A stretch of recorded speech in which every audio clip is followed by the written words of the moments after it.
I am a huge NFL fan. Always have been. And tomorrow marks the beginning of the third week of the NFL season. Personally, I have not watched one fucking game, and it looks like it's not gonna happen.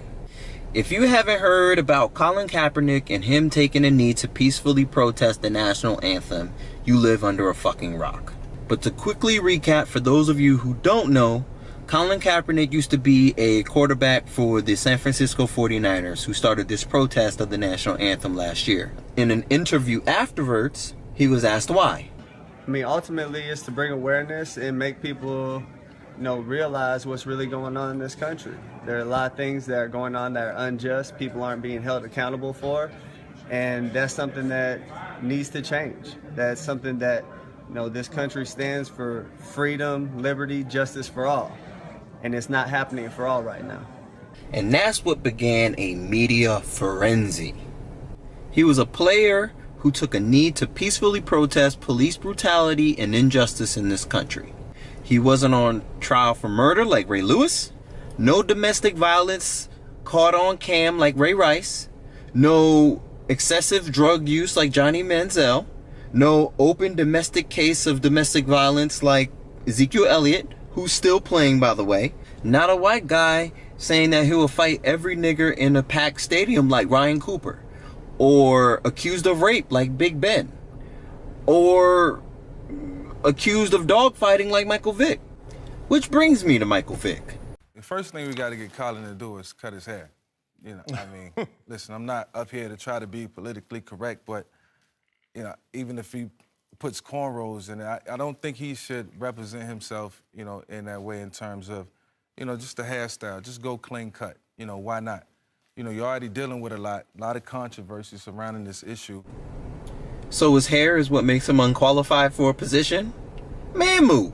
Unless you're completely delusional and truly believe that Brock Osweiler and Jay Cutler are better quarterbacks than Colin Kaepernick. You have to agree that the NFL is blackballing him. But wait, we just getting started. President has a rally in Alabama. Guess what he says? Wouldn't you love to see one of these NFL owners, when somebody disrespects our flag, to say, get that son of a bitch off the field right now, out, he's fired.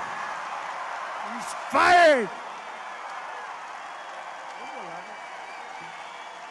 First of all, regardless of how you feel about Kaepernick protesting, put that aside for a moment.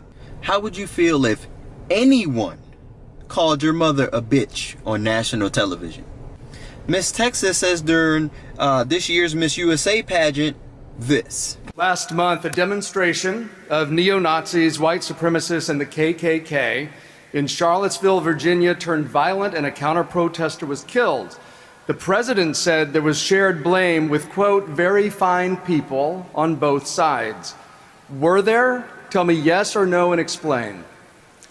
I think that the white supremacist issue, it was very obvious that it was a terrorist attack. And I think that President Donald Trump should have made a statement earlier addressing the fact and making sure all Americans feel safe in this country. That is the #1 issue right now. Now, I agree and all, but that's not some new, deeply profound shit like we didn't know a week ago. When Trump calls Kaepernick's mom a bitch at the rally, here's the outrage. Here's the outrage.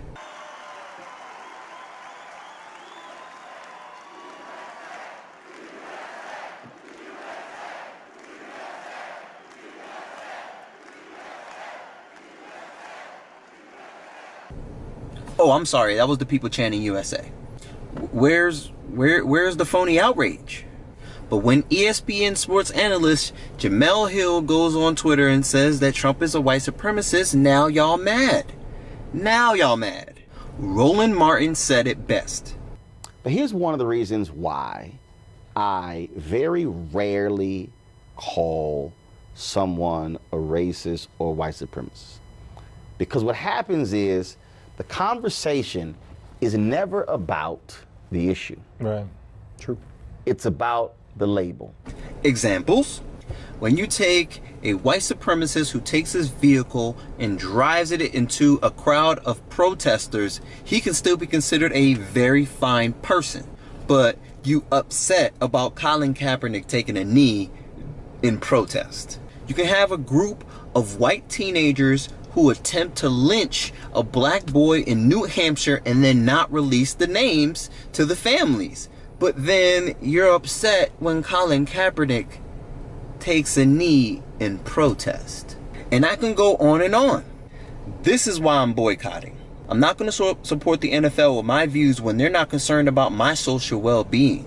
But for argument's sake, let's play devil's advocate, okay? I had a supervisor tell me that he understands Kaepernick's beliefs, but the NFL has no control over social issues. And before you ask me, yes, he's white. My entire response?